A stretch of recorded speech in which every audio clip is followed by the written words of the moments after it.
Assalamualaikum warahmatullahi wabarakatuh. Alhamdulillah, sholatu wassalamu ala rasulillah wa ala alihi wa ashabihi wa mawala. Saya Kepala SDIT Arisalah Surakarta. SDIT Arisalah Surakarta berdiri di bawah naungan Yayasan Arisalah Surakarta, berdiri sejak tahun 2002 dengan beralamatkan di Jalan Sri Nalendra RT 1 RW 4 Galon Panularan, Kecamatan Laweyan, Kota Surakarta. Adapun visi SDIT Arisalah Surakarta adalah mendidik generasi soleh, mandiri, dan kreatif.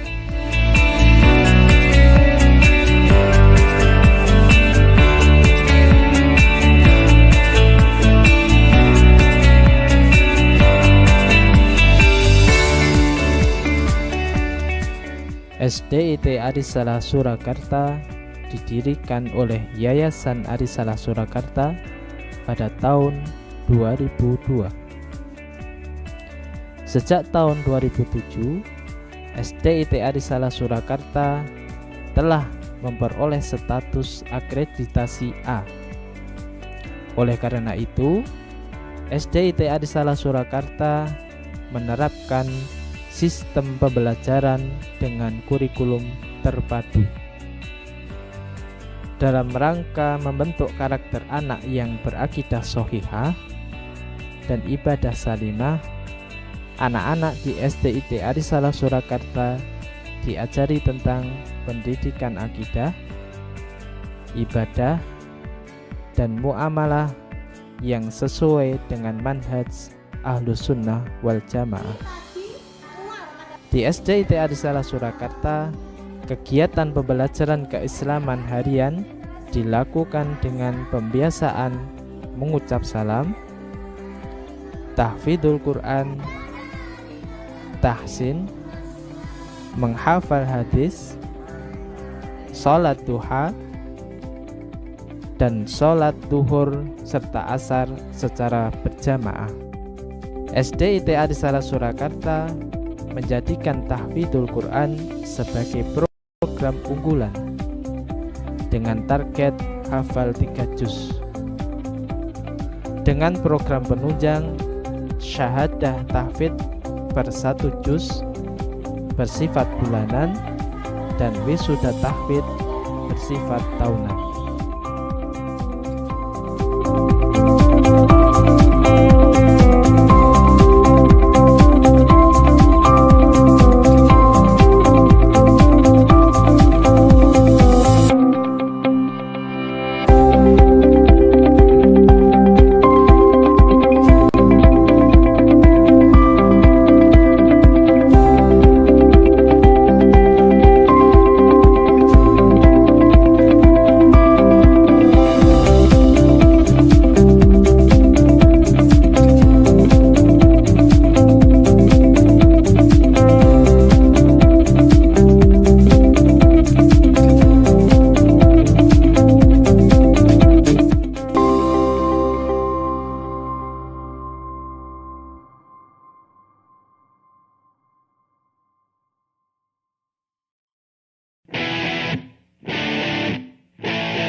khaliqin nasa bi khuluqin hasan. Alhamdulillah, pada hari ini Allah memberikan kesehatan dan kenikmatan kepada kita, sehingga pada hari ini kita semuanya bisa menghadiri acara diseminasi budaya positif di SID Al-Islam Jakarta. Adapun acara ini adalah salah satu bagian dari tugas kami untuk melengkapi dalam kegiatan CGB Angkatan 11. Sebelum acara dimulai, kami ingin sampaikan terima kasih kepada Bapak Ibu Guru semuanya yang telah meluangkan waktunya, sehingga dengan harapan diseminasi hari ini bisa berjalan dengan lancar dan bisa memberikan manfaat bagi kita semuanya. Kemudian akan saya sampaikan tentang acara pada hari ini.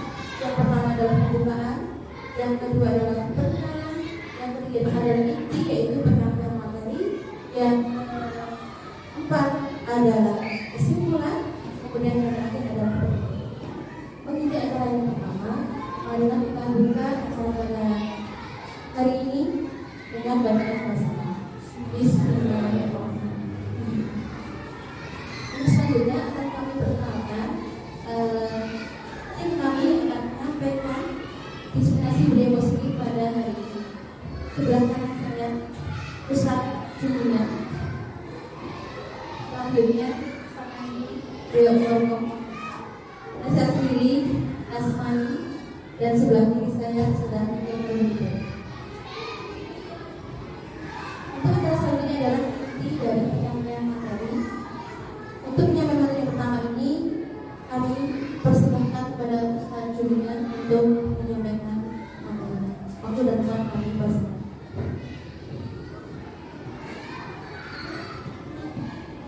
Yes. Bismillahirrahmanirrahim. Assalamualaikum warahmatullahi wabarakatuh. Alhamdulillahi wa kafa.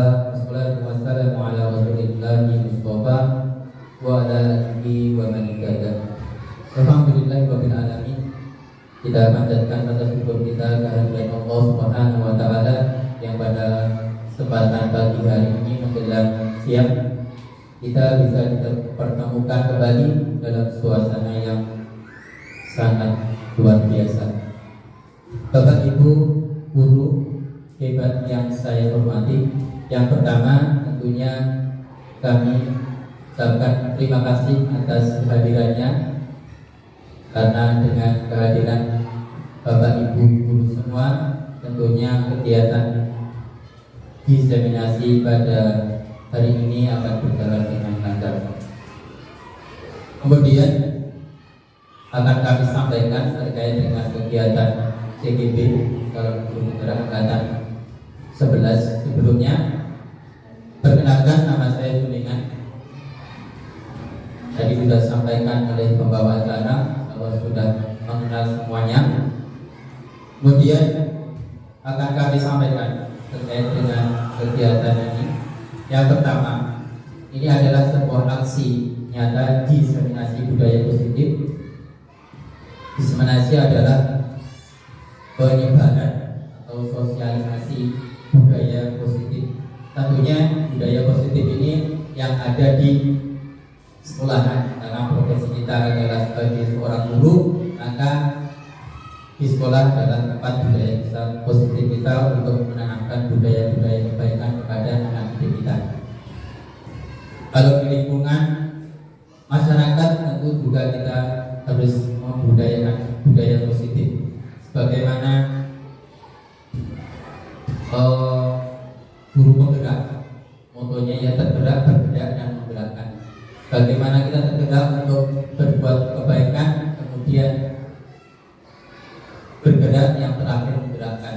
Nah, yang paling sulit adalah menggerakkan, karena setiap program itu tentu tidak 100% disetujui oleh semua kalangan. Ada hal-hal yang didiskusikan. Maka sebagai guru yang hebat, Bapak Ibu semuanya, harapan kami mari kita menggerakkan semua ini, baik dari sisi kita nantikan ataupun nanti ketika kita sudah hidup di dalam masyarakat. Selanjutnya Bapak Ibu guru hebat, untuk yang pertama ya, biar tidak sepakat, maka SBT kita yuk senyum selama 30 detik. Senyum selama 30 detik. Karena apa? Budaya senyum ini tentunya harus kita lestarikan. Kalau kita tidak senyum, contohnya ketika kita masuk ke kelas, maka apa yang terjadi? Peserta didik akan takut ya, seperti hantu menyelamkan. Bagaimana ketika kita sudah senyum, maka suasana akan cair. Seperti di ruangan ini, ketika kita sudah senyum dengan teman-teman, maka suasana akan cair. Coba berhadapan-hadapan dengan temannya, senyum 30 detik. Iya. Coba berhadapan-hadapan. Baik.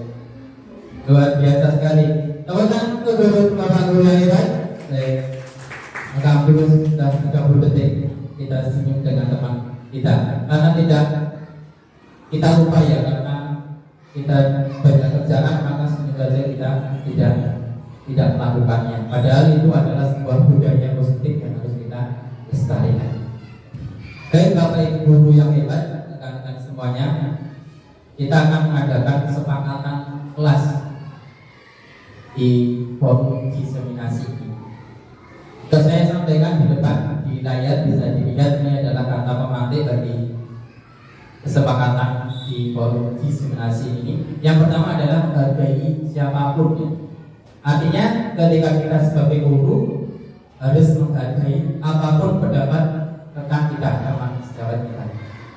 Walaupun berbeda pandangan, tentunya perbedaan itu adalah sebuah keniscayaan yang harus kita hadapi. Tidak mungkin semua yang ada di sini itu sama. Pasti saya yakin ada perbedaan-perbedaan yang dasar. Yang pertama itu yang kita sepakati, menghargai pendapat siapapun. Sepakat ya? Baik, sepakat.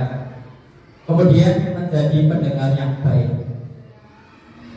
Menjadi pendengar yang baik.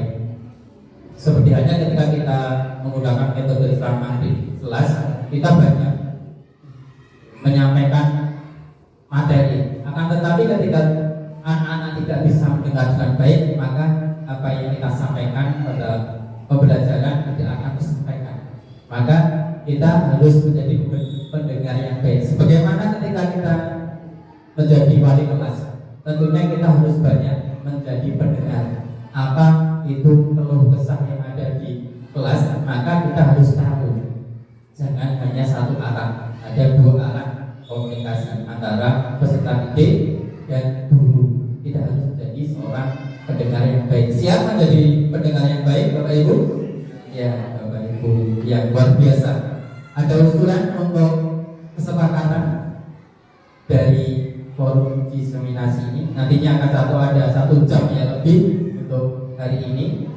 Mungkin bosan dan sebagainya. Monggo ada kesepakatan lain dari 2 kata pemantik yang saya sampaikan di depan. Mungkin ada Bapak Ibu guru yang hebat.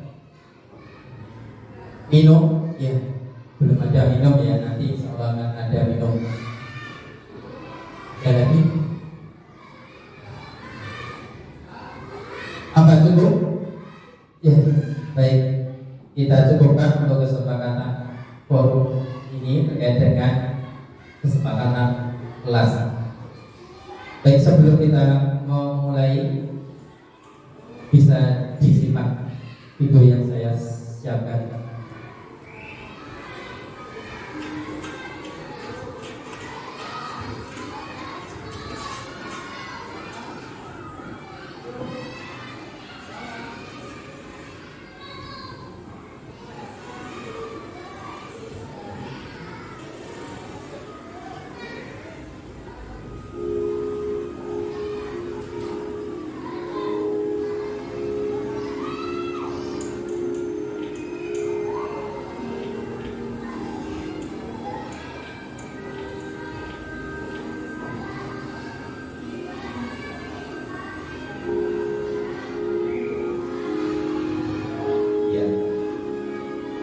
Insyaallah videonya sekitar 3 detik, cuma sedikit.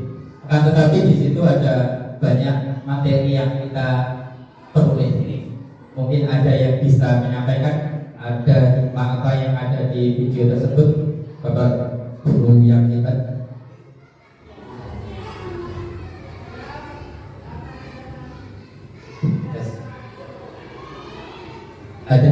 Ada 3 atau 4 yang dapat kita petik hikmahnya dari video tersebut ya, Mas.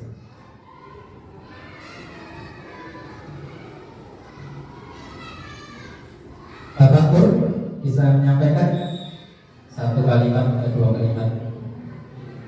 Bismillah. Dari video yang kita lihat tadi, kita melihat ada batu yang di tengah jalan, yang mana dari batu itu kita belajar bahwa tidak semua orang itu peduli dengan sekitar. Jadi tadi ada banyak yang lewat, hanya 1 orang yang peduli dengan batu itu, mengambilnya kemudian menyingkirkan di pinggir jalan mungkin ya. Jadi dari sekian banyak itu tadi hanya 1 orang yang peduli dengan sekitarnya. Mungkin itu yang belajar yang kita ambil. Ya, terima kasih sekali Bapak Pur. Tepuk tangan dulu untuk Bapak Pur, luar biasa sekali. Kemudian ada lagi dari Ibu yang bisa menyampaikan, banyak sekali tentunya dari pembelajaran tadi. Baik,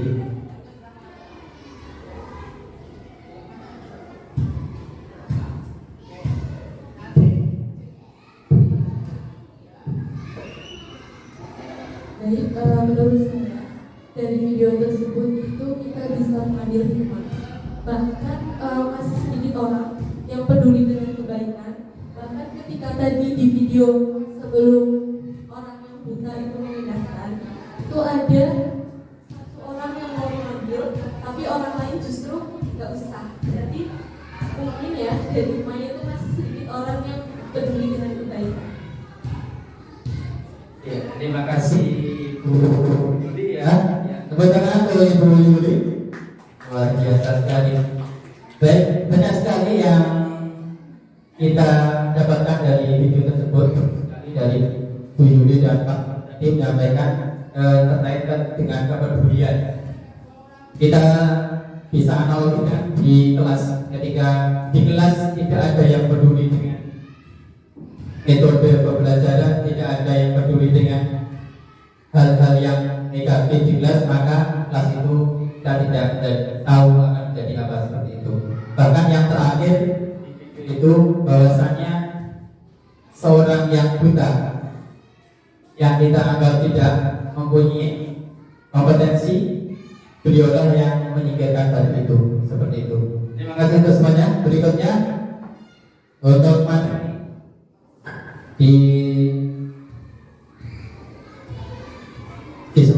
diseminasi ini nanti ada 6 ya. Nanti tadi sudah dibagi oleh pembawa acara. Saya sendiri ingin menyampaikan materi disiplin positif, kemudian motivasi perilaku manusia. Kemudian berikutnya nanti akan disambung oleh pemateri yang lain. Baik, Bapak Ibu guru yang hebat, rekan-rekan kami. Yang pertama adalah disiplin positif. Disiplin positif adalah sebuah upaya bahwasanya untuk mewujudkan budaya positif di sekolah. Budaya positif tersebut dapat dijalankan dengan menerapkan konsep inti seperti tadi yang saya sampaikan, di antara disiplin positif, kemudian motivasi perilaku manusia, kemudian keyakinan sekolah, kebutuhan dasar manusia, posisi kontrol restitusi. Kemudian yang terakhir segitiga restitusi. Mungkin ini adalah kalimat-kalimat yang mungkin baru bagi Bapak Ibu guru. Semuanya tentunya ini adalah pembelajaran yang luar biasa sekali. Berikutnya, budaya positif di sekolah. Yang pertama adalah datang tepat waktu, menghargai teman. Kemudian yang ketiga tolong menolong. Kemudian budaya negatif di sekolah terlambat, bullying, sombong. Ini adalah kalimat-kalimat pematik. Mungkin ada banyak sekali di antara budaya positif di sekolah. Mungkin ada beberapa teman yang bisa menambahi terkait dengan budaya positif di sekolah itu apa saja. Karena kalau dirangkai semuanya tentunya kita tidak bisa karena keterbatasan waktu. Mungkin ada satu atau dua yang menyampaikan ada tambahan budaya positif di sekolah ataupun budaya negatif di sekolah, seperti itu. Sebelum kita masuk ke materi, tentunya kita mengklasifikasikan dulu terkait dengan apa itu budaya negatif dan budaya positif. Nah, tentunya untuk berikutnya nanti akan disampaikan budaya positif seperti pada siang hari ini.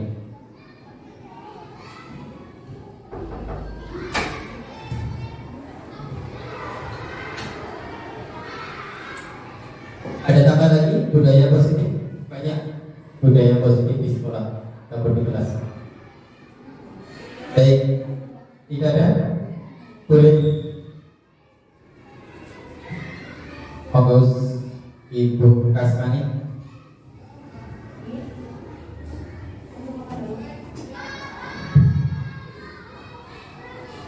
Karena basic saya dengan budaya positif, dalam pelaksanaan budaya positif ini tentunya tidak bisa kita laksanakan sendiri. Jadi perlu adanya kolaborasi seluruh warga sekolah. Jadi budaya positif ini akan tercapai satu ketika kita sebagai guru atau sebagai pendidik ini memberikan teladan yang baik dan juga konsisten untuk memberikan teladan, sehingga dalam pelaksanaan budaya positif ini akan terus konsisten pelaksanaannya. Jadi perlunya kolaborasi, perlunya keteladanan, dan perlunya konsistensi, sehingga di sini pelaksanaan budaya positif akan terjadi di sekolah. Ya, luar biasa sekali. Tepuk tangan pada Guru Kasmani. Baik, Berikutnya terkait dengan studi ini ada 6 poin. 6 karakter dalam profil pelajar Pancasila. Tentunya sudah hafal semuanya. Kalau di TK itu ada nyanyian profil Pancasila pada saya. Insyaallah sudah hafal ya. Yang pertama tadi disampaikan ada beriman bertakwa kepada Tuhan Yang Maha Esa. Itu adalah profil pelajar Pancasila. Kompetensi yang harus dimiliki oleh siswa peserta didik kita diantaranya itu ada 6. Kemudian mandiri, sebagaimana visibilitas, soleh, mandiri dan kreatif. Berikutnya adalah berkebinekaan global. Berikutnya gotong royong, kreatif dan bernalar kritis. Ini adalah budaya positif yang harus kita kembangkan, harus kita lestarikan di sekolah kita agar nantinya anak-anak juga bisa memiliki kompetensi tersebut dan mewujudkan pendidikan yang baik. Berikutnya, disiplin positif. Disiplin positif merupakan suatu cara penerapan disiplin yang mengajarkan anak bertanggung jawab dan menumbuhkan kesadaran diri berdasarkan nilai-nilai kebajikan. Budaya positif itu adalah tadi untuk menyadarkan kita, menyadarkan anak didik kita untuk menambah nilai-nilai kebajikan. Disiplin positif lebih ke arah disiplin diri yang dapat mengontrol diri dalam melakukan segala tindakan. Sebagaimana tadi bahwasanya untuk disiplin sebagai di layak itu membuang sampah pada tempatnya, bergotong royong dan lain sebagainya.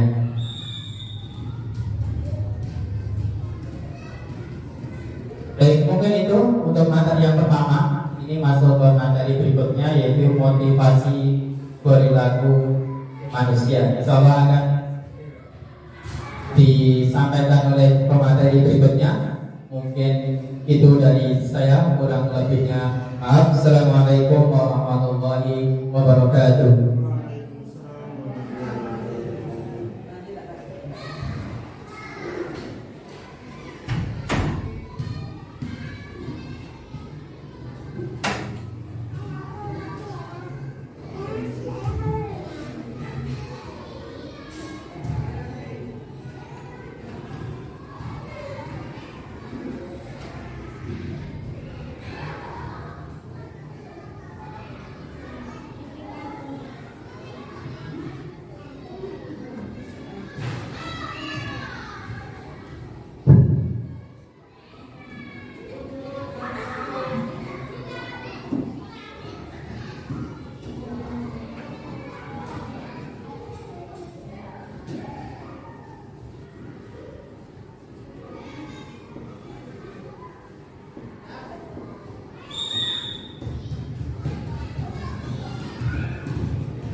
Baik,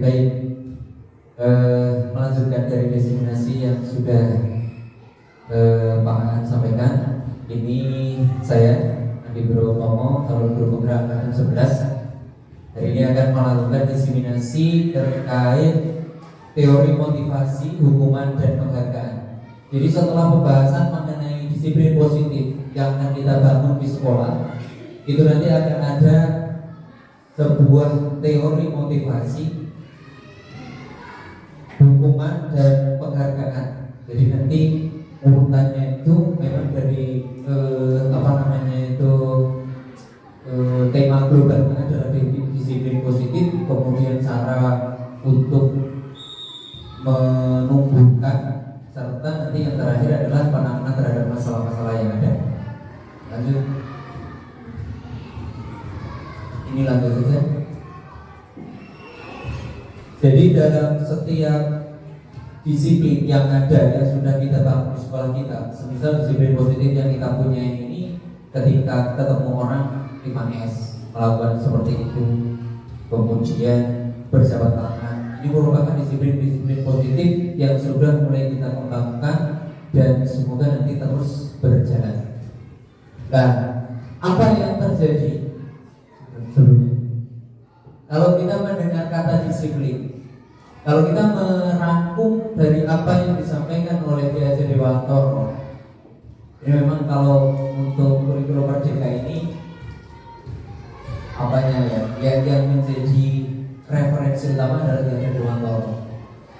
Jadi Ki Hajar Dewantoro ini menegaskan bahwa kemerdekaan di situ harus adalah kata disiplin yang kuat.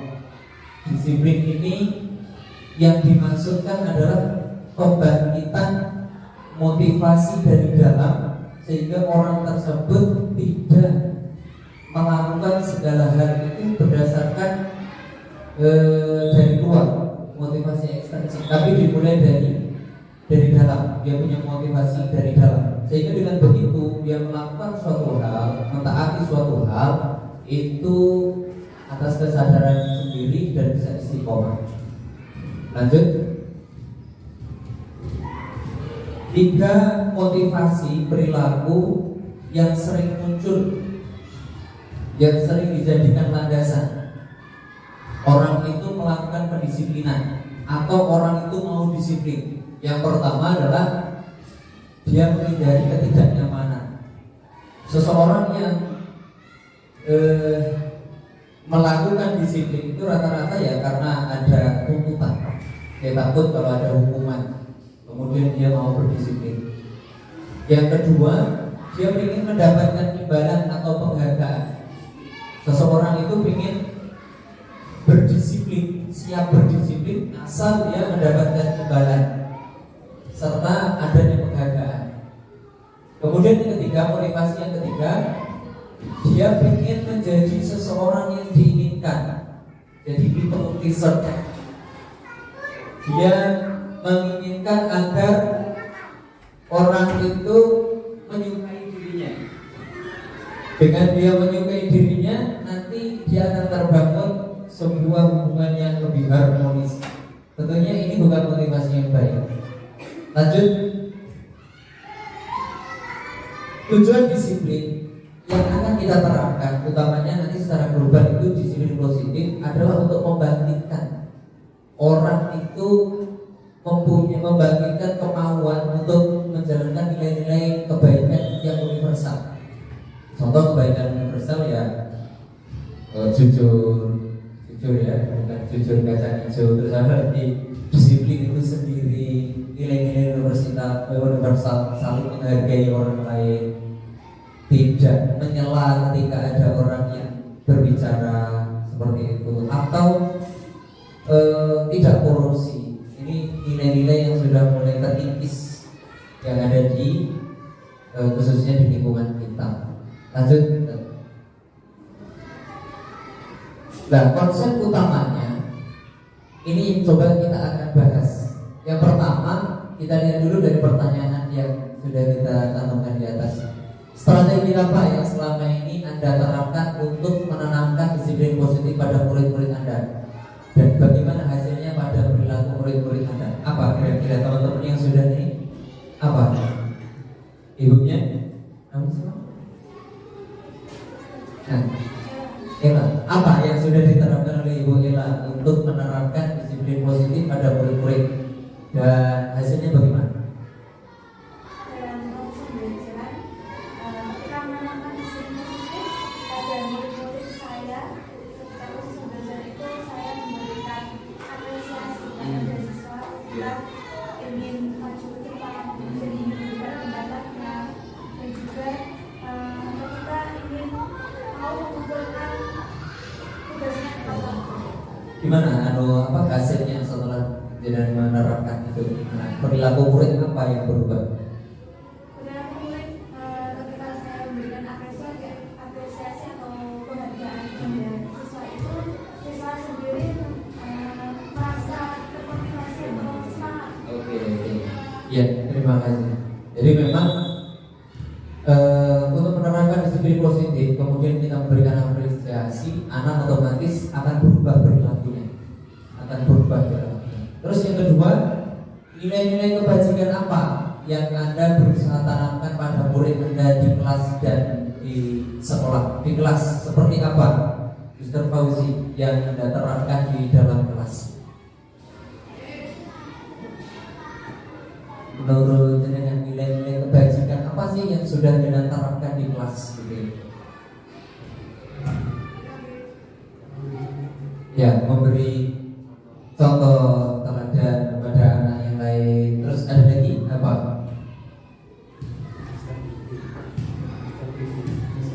Mrs. Yudi. Aku menjawab. Ada lagi? Tepat waktu sih. Ada lagi?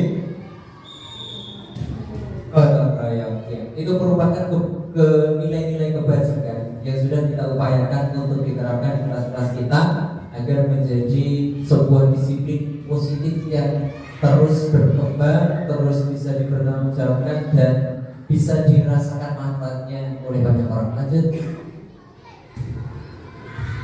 Nah, di dalam sebuah disiplin ini ada semacam perbedaan dari hukuman, konsekuensi, dan restitusi yang sering terjadi. Hukuman ini kan sebenarnya boleh-boleh saja, cuman pada kadar tertentu kita harus memperhatikan.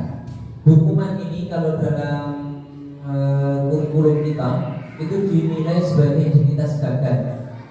Jadi kalau sedikit-sedikit kasih hukuman, sedikit-sedikit kasih hukuman, itu merupakan suatu identitas kegagalan. Kegagalan dari siapa? Kegagalan dari diri kita dan sistem yang ada. Maka hukuman ini untuk kadar tertentu diperbolehkan asal tidak dikit-dikit menghukum. Apa yang lebih dikatakan sebagai identitas sukses, yakni disiplin. Disiplin ini nanti dibagi lagi dengan konsekuensi dan restitusi. Kalau hukuman itu terjadi sesuatu yang menyakitkan dan harus terjadi. Nanti kita akan bahas lebih lanjut apa sih perbedaan hukuman, konsekuensi, dan restitusi. Lanjut. Nah, hukuman kalau kita lihat dari tabel tadi, hukuman itu sesuatu yang bersifat tidak terencana atau tiba-tiba. Semisal anak datang telat, kita sudah nganyel dengan anak tersebut, langsung kita minta untuk bersihkan kamar mandi. Ini merupakan bentuk hukuman. Kemudian hukuman itu bersifat satu arah. Anak belum tahu kira-kira kalau aku terlambat itu nanti akan mendapatkan imbalan apa.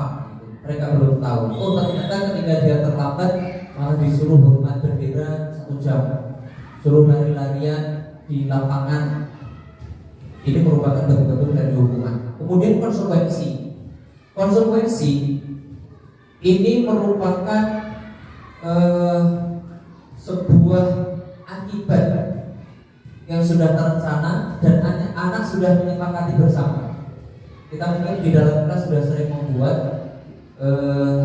konsekuensinya. Misal anak tidak mengerjakan PR atau anak tidak mengerjakan PR lah, atau misalkan tugas, terus kita minta anak mengerjakan ketika jam istirahat.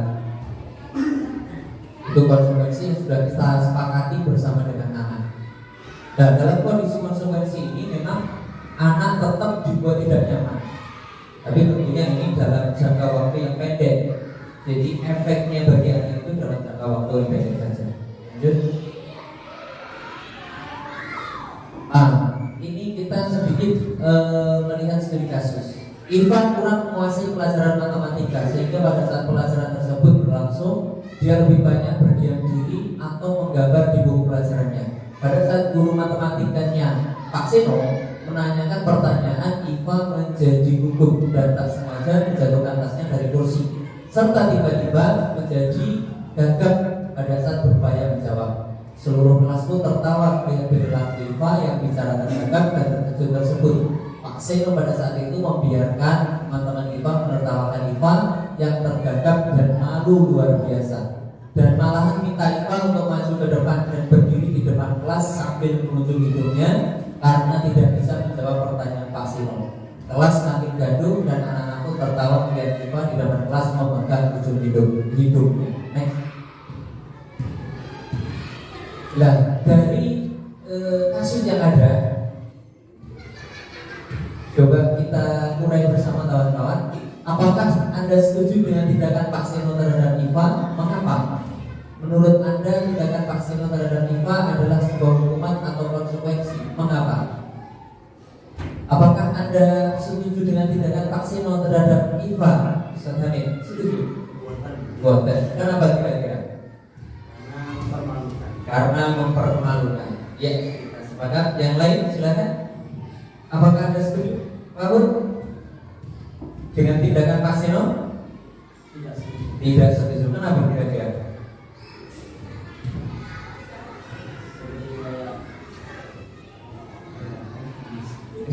Seperti kayak menjatuhkan psikologis anak gitu ya. Ada lagi tambahan? Anda setuju tidak, Miss Miss Yusefa? Ya, seperti dosen yang saya ketemu. Bisa. Setuju tidak? Jadi IPA itu tidak mengerjakan kemudian duduk ke depan untuk duduk-duduknya. Tidak setuju. Kenapa kira-kira?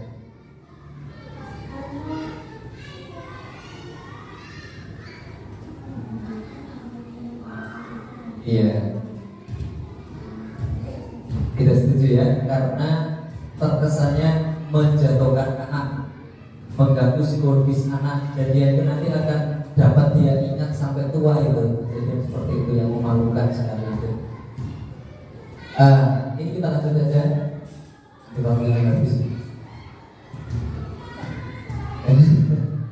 Jadi perbedaan antara hukuman dan konsekuensi. Hukuman itu bersifat tiba-tiba dan paksaan. Seorang guru ketika mendapati anak dan kita cegah, anak membuat sebuah kesalahan dan kita cegah dengan kesalahan anak itu, kita langsung memberikan hukuman. Misal, kamu karena sudah menendang temanmu, kamu harus push up 50 kali.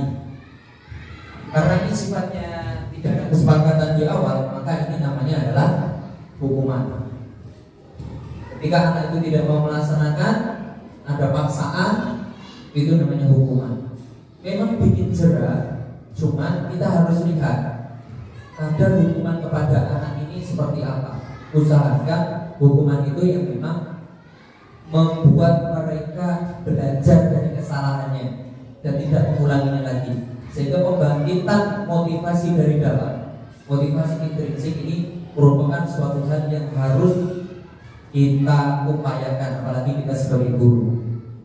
Pandangannya adalah anak ini adalah manusia-manusia yang sedang berproses belajar untuk menjadi dewasa, untuk menjadi pribadi dewasa, sehingga kita harus memastikan mereka mampu belajar dari kesalahan yang ada, sehingga kelak dia akan menjadi pribadi yang kuat, mau belajar dari kesalahan yang dia buat.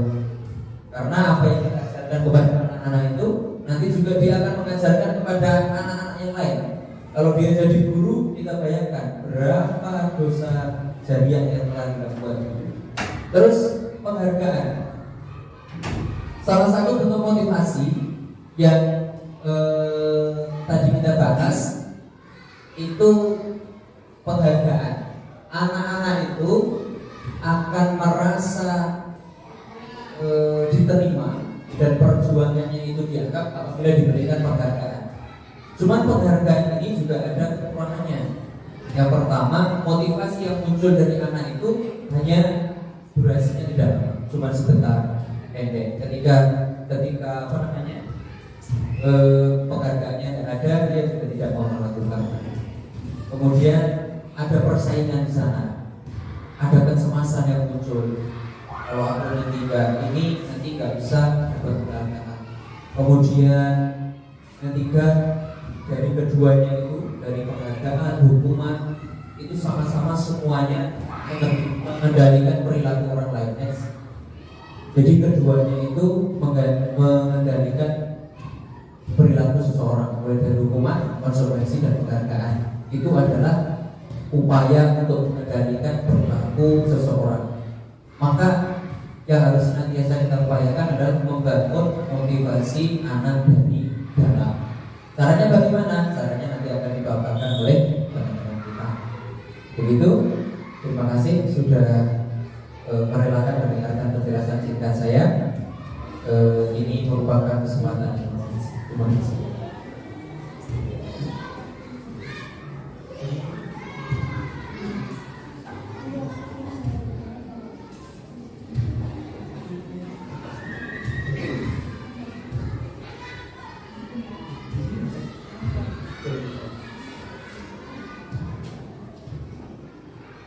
Oke, bukan keyakinan kelas, ternyata saya tambah satu. Ini saya belum jadi terima kasih. Jadi ternyata saya masih ada satu terkait keyakinan kelas.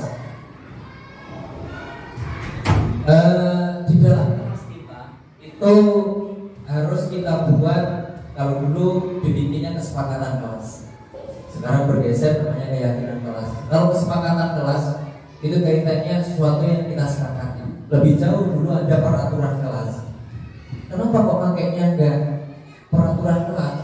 Nah, ada jawabannya di sini. Keyakinan kelas itu bersifat lebih abstrak, nilai-nilai kebajikan yang umum. Misal saling menghormati. Kita tulis ya, di dalam kelas kita itu ada saling menghormati. Sehingga nanti turunannya itu anak-anak kita ajak diskusi. Kira-kira kalau saling menghormati itu gimana? Oh, ternyata ketika ada teman yang beda pendapat dengan kita hormati. Ada teman yang berbeda dengan kita, misalnya secara fisik, kita hormati, kita hargai. Misal ada teman kita yang secara background ekonominya atau dari keluarga yang kurang tertata, misal dia dari keluarga yang broken home, misal kita hormati dengan cara terus membantu dia menguatkan apa-apa yang menjadi nilai bersama. Keyakinan kelas itu sudah senantiasa dibuat dalam bentuk positif. Jadi keyakinan kelas itu seperti psikologi modern, tidak boleh pakai kata tidak boleh kata tidak saja. Gitu. Ya nanti jenengan bisa bisa mengelaborasi lah, bisa mengambil ini ya. Karena kita biasanya pakai jangan itu. Karena dalam ayat pun ada itu ya, jangan musyrik, misalnya itu ada. Kita buat menjadi pernyataan positif. Keyakinan kelas hendaknya tidak terlalu banyak sehingga mudah diingat dipahami oleh semua warga kelas. Seperti itu, keyakinan kelas sopan dan santun, terlatih ibadah tepat waktu, disiplin dan tepat waktu, menghargai guru dan teman. Ini kan sebenarnya umum. Nanti terkait bagaimana teknisnya, nah ini anak nanti kita ajak untuk melakukan brainstorming. Kita minta mereka jajak pendapat bagaimana sih teknisnya, nanti agar anak itu secara mempunyai gambaran dan mereka punya kreativitas untuk mengembangkan. Kemudian dalam pembuatan keyakinan kelas ini semua anak harus dilibatkan. mereka harus semuanya dilibatkan sehingga mempunyai sense belonging ya, saling memiliki rasa memiliki peraturan yang ada.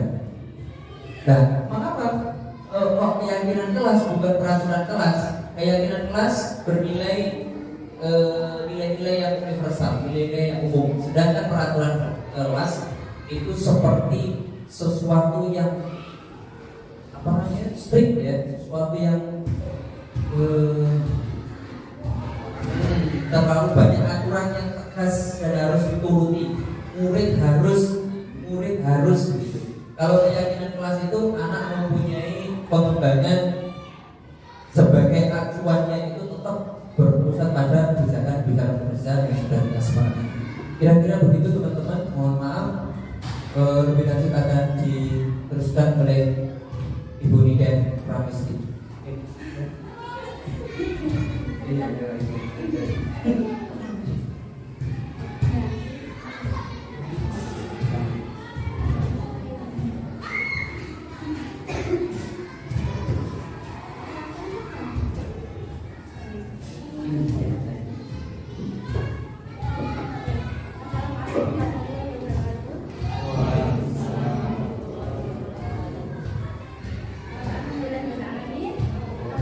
Terima kasih atas kesempatannya untuk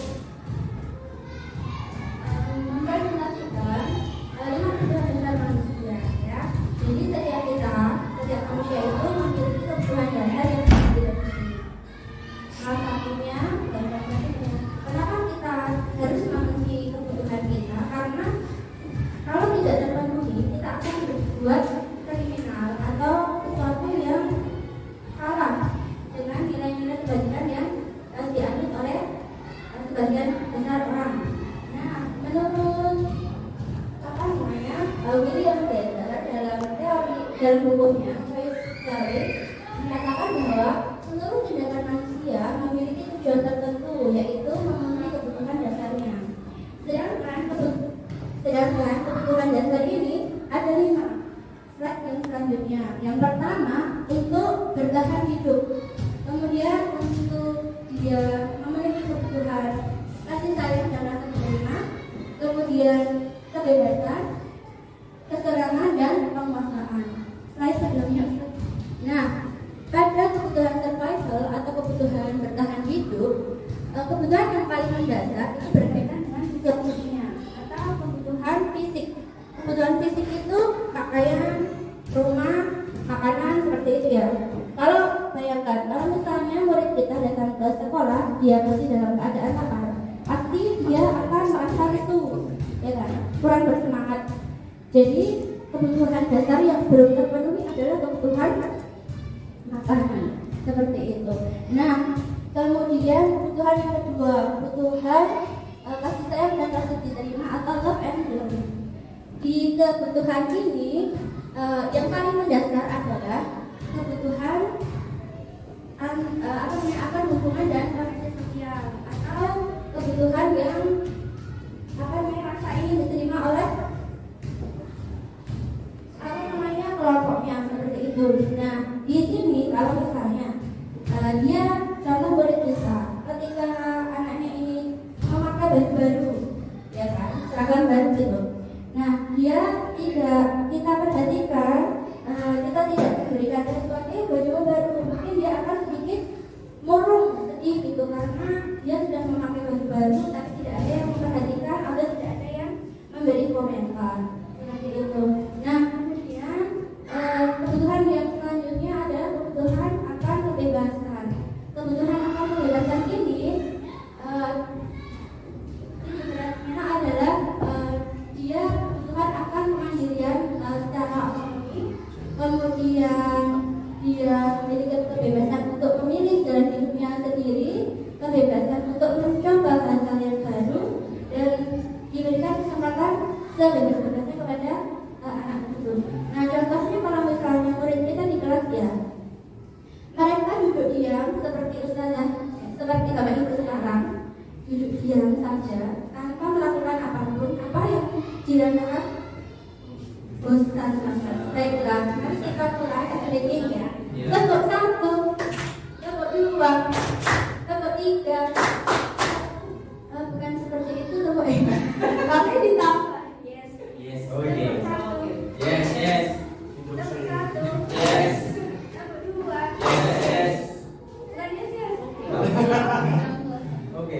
Jadi nomor satu, yes. Nomor dua, oke. Nomor tiga, semangat. Nomor empat, konsentrasi. Nomor lima, siap belajar. Oke.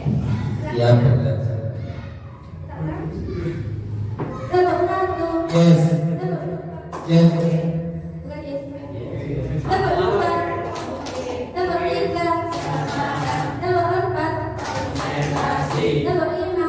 Siap belajar. Oke, terima kasih sudah terpaksa senyum bahagia sekarang. Nah, baiklah. Selanjutnya adalah kebutuhan akan kesenangan. Seperti yang sudah Bapak Ibu rasakan sekarang ya, kebutuhan akan kesenangan ini itu juga harus kita tularkan kepada murid kita. Di dalam kelas, anak yang kurang bahagia, mereka tidak akan menerima pelajaran dengan bahagia pula. Ya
tepuk 2, tepuk 3, 2, kemudian 1.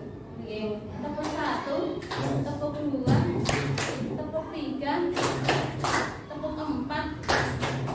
Oke, 2 kali, 2. Oke, dan nggak tepuk 5. Ini ya, jadi di atas. Oke, ini kalau biar lebih semangat. Tepuk 1, tepuk 2, tepuk 3, tepuk 4, tepuk 5. 3 kali tepuk 5.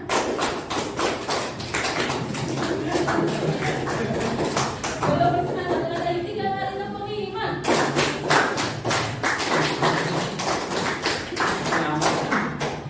Iya, baik, terima kasih atas partisipasinya. Baik, rekan-rekan semuanya, pada kesempatan ini saya akan menyampaikan tentang restitusi dan juga kaitannya dengan 5 posisi kontrol guru. Sebelum kita masuk ke restitusi, sebenarnya apa sih peran kita sebagai guru selama ini ketika menghadapi suatu permasalahan? Ya, biasanya kita sebagai guru lebih condong sebagai posisi pemikir, sebagai posisi pemberi rasa bersalah, sebagai posisi teman, sebagai pemantau dan juga sebagai manajer. Mari kita bagi satu persatu. Ya, 5 posisi kontrol. Apa terlihat?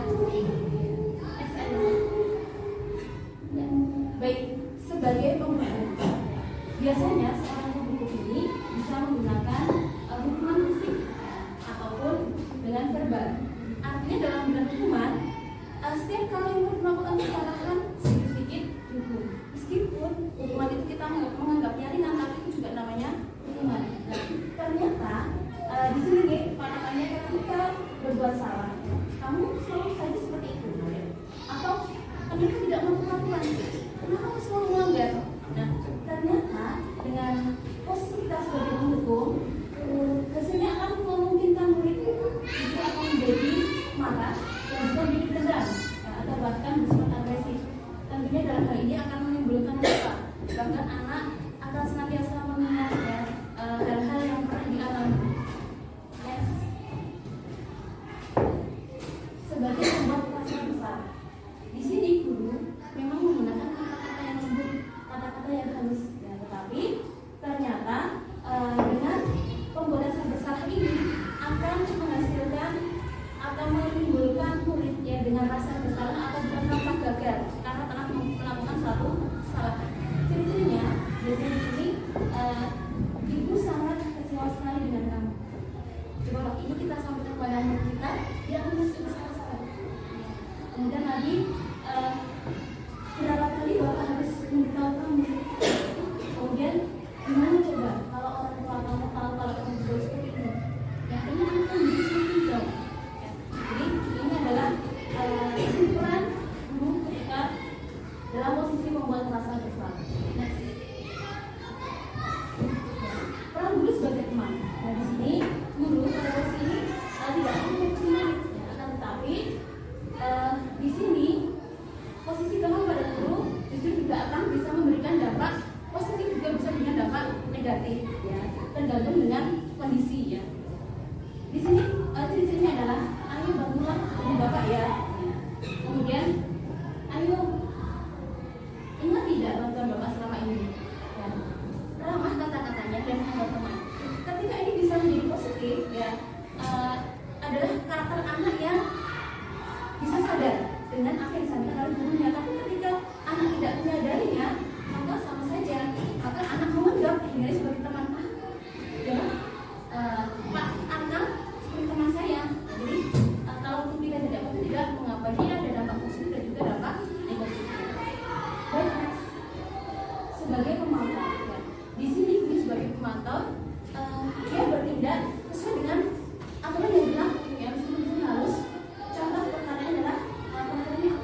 kembali pada kelompok mereka dengan karakter yang kuat. Ya, tadi ada contoh sebelumnya bahwa ketika tidak ditangani dengan diskusi, maka anak memiliki rasa bersalah, rasa gagal. Ya, jadi diharapkan dengan diskusi ini anak semakin tumbuh kesadarannya, kemudian dia akan mampu kembali kepada kelompoknya dengan karakter yang lebih kuat. Kemudian diskusi juga merupakan proses kolaboratif yang mengajarkan murid untuk mencari solusi. Jadi bukan kita yang mencari solusi, tetapi guru sebagai penuntun bagaimanakah solusi dalam permasalahan, bukan menunjukkan solusinya. Next, ciri-ciri restitusi. Restitusi bukan untuk menulis kesalahan, namun untuk belajar dari kesalahan. Restitusi untuk memperbaiki hubungan dan memperkuatnya.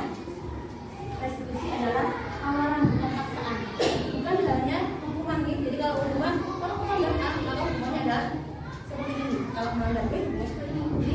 Jadi bedanya restitusi memberikan tawaran bagaimana solusinya, apa yang harus dilakukan. Selanjutnya, restitusi mencari bukti dasar yang mendasari tindakan. Yang di sini tadi dijelaskan juga oleh Niken bahwa tadi ada kebutuhan dasar. Jadi seorang anak itu atau seseorang melakukan kesalahan pasti ada alasannya. Selama ini kita lakukan adalah selalu menjas bahwa yang kamu lakukan adalah kesalahan. Jadi kita lanjut dulu bahwa bisa jadi kebutuhannya itu benar-benar makanya dia mencari pemenuhan kebutuhan itu. Kemudian restitusi yang menguatkan, restitusi fokus pada solusi bukan fokus pada permasalahan. Jadi kita tidak terjebak pada ini kesalahannya bukan, tapi setiap orang itu pasti punya kesalahan. Tidak ada orang yang sama di dunia ini. Terus bagaimana cara kita memperbaikinya supaya menjadi pribadi yang lebih baik. Selanjutnya, restitusi membalikan kepada murid, kepada kelompoknya supaya dia semakin kuat karakternya.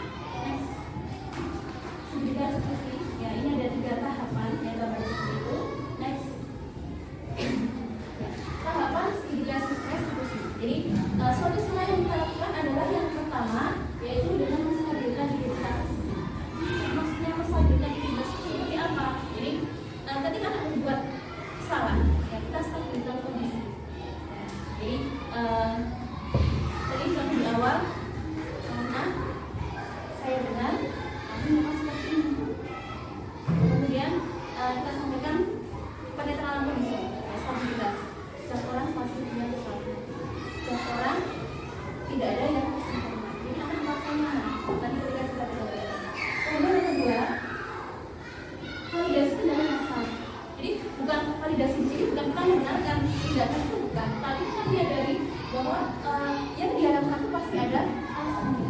Ya, kalau tadi kamu seperti ini, coba sekarang kali, kamu pasti ada alasannya. Hanya ketika bagian atau lambat, dan kamu suka pagi dan lambat. Ternyata kita ditanya, nggak kenapa lambat. Kamu kalau pagi itu saya harus punya bapak dulu dan ternyata itu masalah bukan anaknya. Maka di sini untuk masalah kita bisa berkolaborasi dengan orang tua, tidak serta-merta kita menyalahkan anak. Yang ketiga, menanyakan keyakinan. Jadi di sini menyadarkan.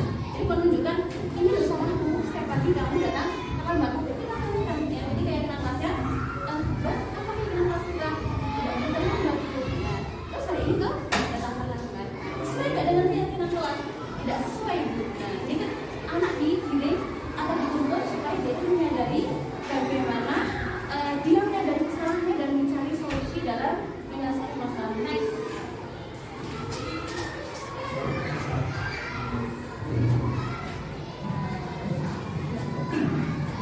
Jadi sebenarnya kata-katanya masa identitas sudah saya sampaikan bahwa berdosa itu tidak apa-apa. Semua orang pasti pernah melakukan, tapi apakah kita memperbaikinya? Nah, ini ajarannya. Next,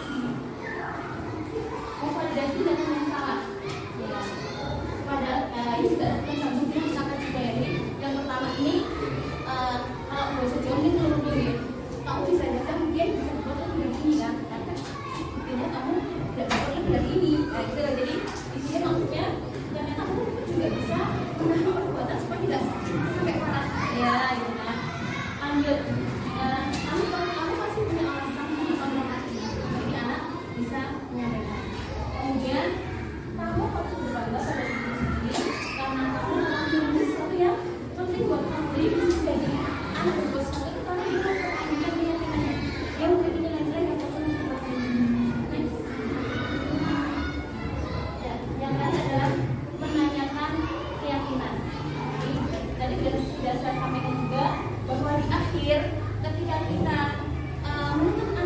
dalam menyadari kesalahannya, kemudian kita sampaikan yang pada tahap menyampaikan ini apa yang sudah kita yakini selama ini, ya apakah yang kita lakukan, apakah yang telah lakukan sesuai dengan keyakinan kelas, apa yang sudah kita lakukan untuk memperbaikinya. Next. Baik, ini yang saya sampaikan. Yang berikutnya.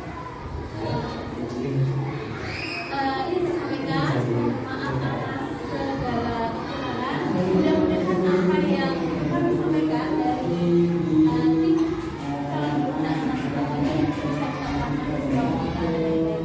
Mohon dukungannya, mohon kolaborasinya, kami juga kita bersama sampai dengan akhirnya. Terima kasih.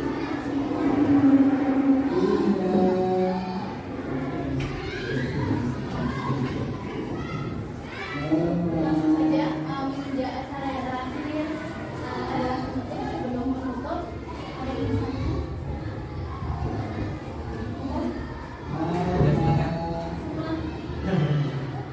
Refleksi bisa silakan. Oke, ya. Saya menyiapkan 1-2 kata penutup closing statement pesannya setelah ini. Saya menyiapkan dari yang kita sampaikan tadi, mungkin dari ibu sebagai oleh-oleh bisa menyampaikan 2-3 kata.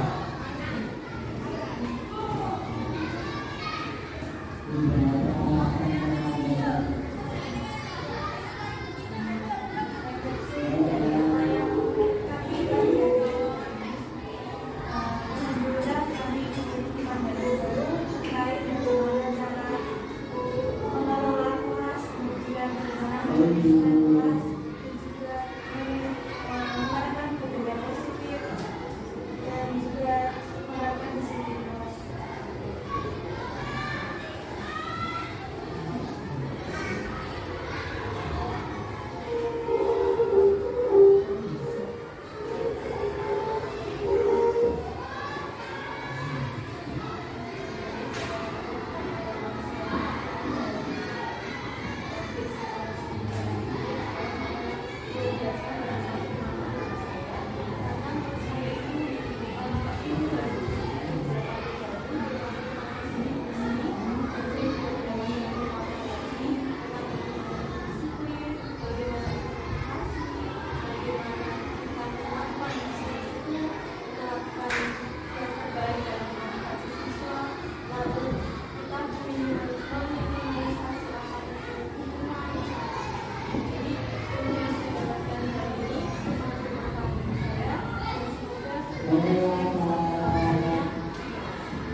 Cukup ya. Hampir semua dari semua atas kerjasamanya ya. Semoga sukses bersama-sama. Terus lihat ya. Sukses. Oke, terima kasih ya.